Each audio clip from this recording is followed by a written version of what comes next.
Today we are going to do exercise 5.1 class 9th, which is introduction to Euclid's geometry, जिसका first question है which of the following statements are true and false, give reasons.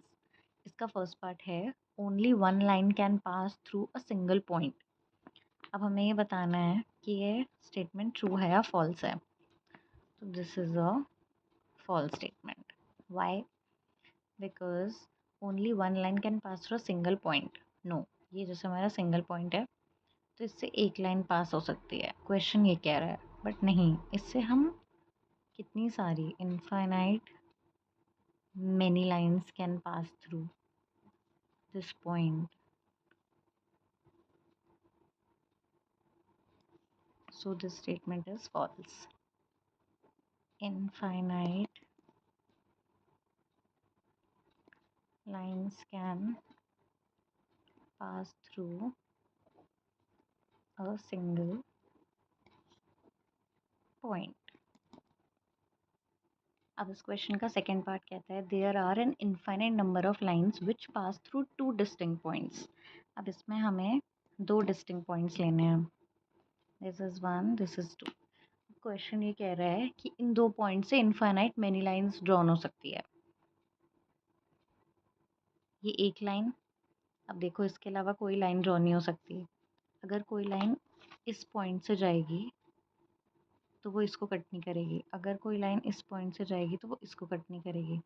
कोई यहाँ से जाएगी इसको cut नहीं करेगी. तो only there can be a single line which can pass through two distinct points. So this statement is false. Only one line can be drawn or pass through two distinct points. अब इसका third part कहता है a terminated line can be produce indefinitely on both the sides.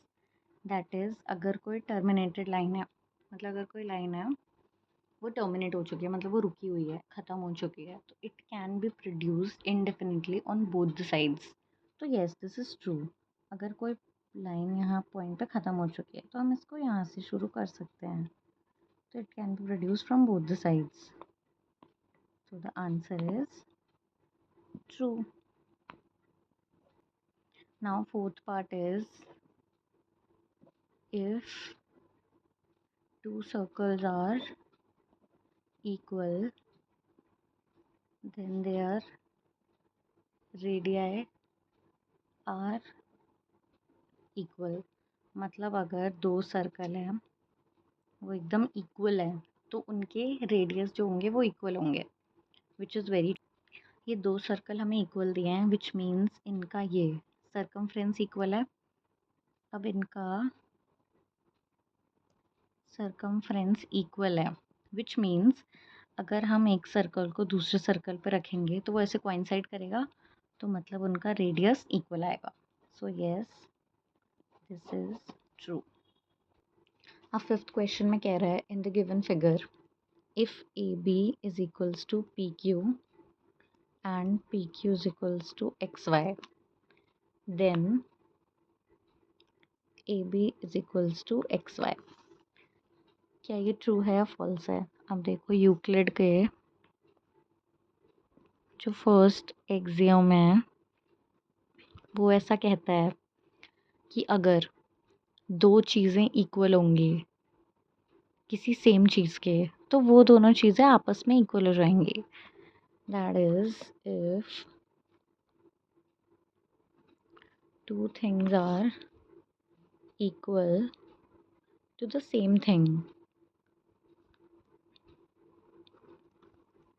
then those ये जो दो thing ली थी are also equal.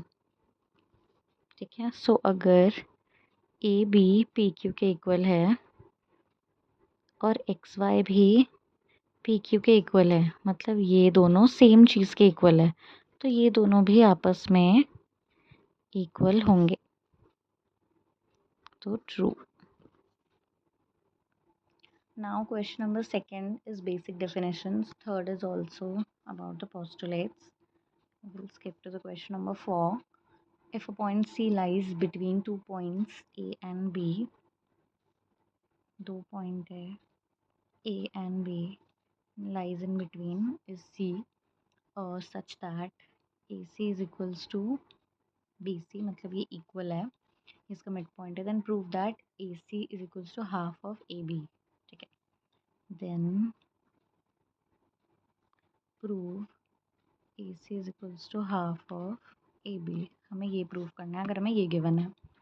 अब हम इसको कैसे करेंगे, देखो, given that AC is equals to BC, now add AC both the sides. In equation 1, इसको हम equation 1 मान लेंगे. तो AC plus AC is equals to BC plus AC. हमने दोनों जगह क्या किया, AC ऐड कर दिया. ठीक है, अब देखो AC प्लस AC क्या हो जाएगा, 2AC, and BC plus AC क्या होगा, देखो BC प्लस AC मतलब BC plus AC is complete AB. तो इसके जगह हम AB लिख सकते हैं, यहाँ रीज़न देना है, because AC plus BC is equals to AB. ठीक है, उसके बाद हम यहाँ पे क्या करेंगे, ये जो 2 यहाँ पे मल्टीप्लाई हो रहा है वहाँ जगह डिवाइड हो जाएगा, तो AC इज इक्वल्स टू नीचे आ जाएगा 2/2.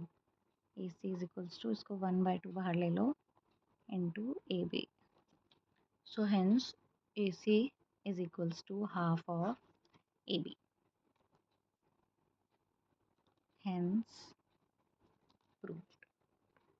अब जो हमारा 5th क्वेश्चन है, it is related with the previous question, that is 4th. इसमें क्या बोल रहा है, question number 4, point C is called as the mid point. मतलब हमने ए बी लिया था, उसका मिड पॉइंट था सी. अब वो कह रहा है prove that every line segment. अब लाइन सेगमेंट क्या होता है, जिसके 2 पॉइंट्स होते हैं ए बी, मतलब and, has one and only mid point. हमें ये प्रूव करना है. चलो ठीक है, अब हम इसमें क्या लेंगे, 2 मिड पॉइंट ले लेंगे, P एंड Q. ठीक है, अगर हमने ये दिखा दिया कि पी क्यू एक ही है, तो मतलब एक लाइन सेगमेंट का एक ही मिड पॉइंट हो सकता है, 2 नहीं हो सकता. तो हम ये प्रूव करेंगे. ठीक है, अब let A B the line segment. Now जो हमने लिया है कि assume that P and Q are the two, assume that P and Q are the two midpoints of AB. हमने ये assume किया कि P और Q 2 मिड पॉइंट है एक line segment. Now as P and Q are the mid point, जो कि हमने ऊपर माना है कि ये P और Q मिड पॉइंट है, तो नाउ अगर P और Q मिड पॉइंट है, तो P अगर इसका मिड पॉइंट है, तो AP is equals to P भी होगा, है ना. AP is equals to P भी होगा, एंड Q के लिए AQ is equals to Q भी होगा. ठीक है, ऑल्सो P अगर मिड पॉइंट है, तो हमारा यहाँ पे, हाँ,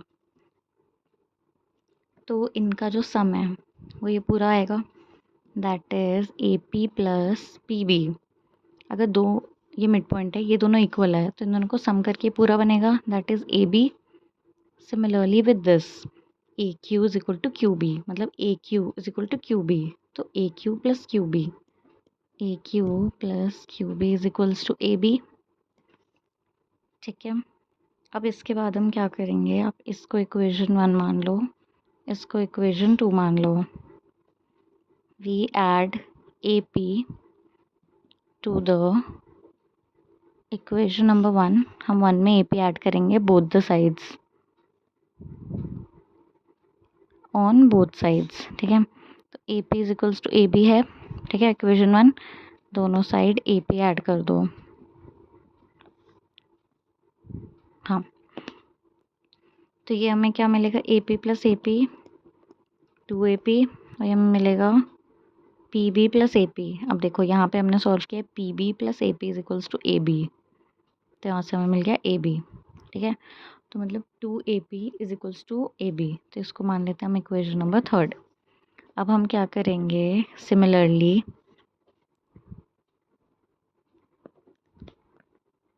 वी ऐड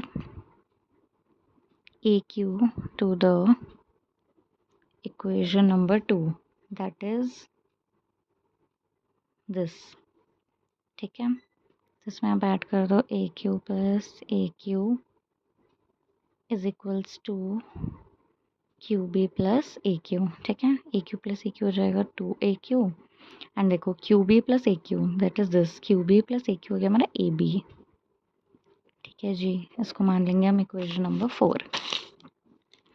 अब देखो from equation number 3 and 4 what we get, AB equal है, तो मतलब ये इक्वल हो जाएंगे, मतलब from equation 3 and 4 what we get, RHS are equal, so their LHS also equal, मतलब 2AP, देखो AB इक्वल है तो ये दोनों इक्वल होंगे, तो 2AP is equals to 2AQ, मतलब 2AQ के इक्वल है, 2 से 2 कैंसिल कर दो, मतलब AP आ गया हमारा AQ के इक्वल। अब देखो AP और AQ कहाँ है, मतलब हमारा AP AQ के इक्वल आ गया है, जिसका मतलब क्या होता है, AP और AQ इक्वल है मतलब P और Q एक ही पॉइंट है, क्योंकि अगर AP AQ इक्वल है तो मतलब ये दोनों सेम है, which concludes P and Q are same points, which means our contradiction is wrong, जिसका मतलब हुआ कि only one midpoint is possible for a line segment। ठीक है, मतलब कोई भी एक लाइन सेगमेंट हो तो उसका एक ही मिड पॉइंट हो सकता है, दैट इज C। हमने 2 लेट किए थे बट इवेंचुअली ये दोनों इक्वल आ गए, मतलब ये दोनों एक ही पॉइंट है, ना कि 2। Question number 6 is in figure if AC is equals to BD then prove that AB is equals to CD। AD, this is B and this is C, so it is given कि if AC is equals to BD, ठीक है, then prove AB is equals to CD। हमें given है कि AC BD के equal है, तो हमारा AB CD के इक्वल होगा। ओके, तो देखो यहाँ पे आप देख सकते हो कि जो हमारा AC है, जो हमारा AC है ये क्या होगा, AB प्लस BC। ठीक है, एंड सिमिलरली जो हमारा BD है वो क्या होगा, BC प्लस CD। ठीक है, अब देखो हमारा A plus BC and BC plus CD। ठीक है, अब now as it is given कि AC BD के इक्वल है, मतलब ये जो AC है ये BD के इक्वल है, तो इससे हमें क्या पता चलेगा,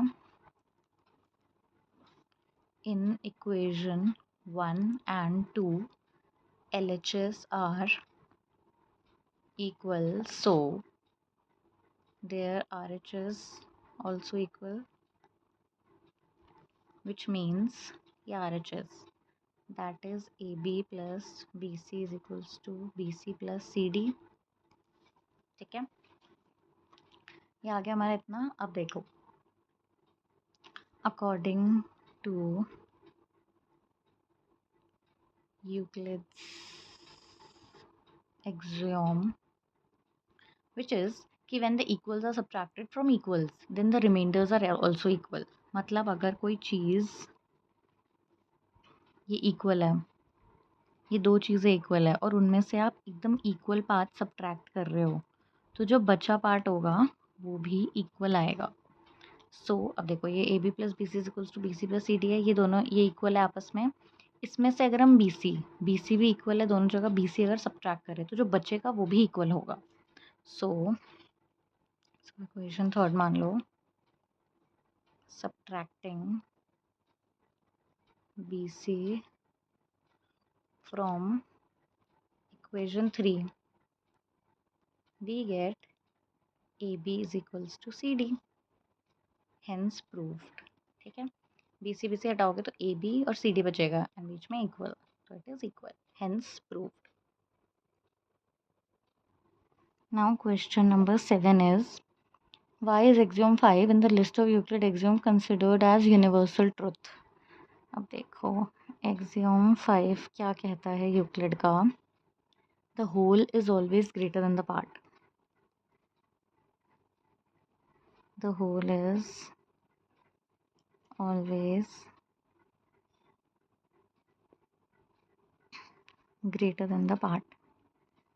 मतलब द होल मतलब पूरा, किसी भी चीज़ का कंप्लीट उसके पार्ट से हमेशा बड़ा ही होगा, तो विच इज़ ट्रू, तो इसलिए हम इसको यूनिवर्सल ट्रुथ कहते हैं।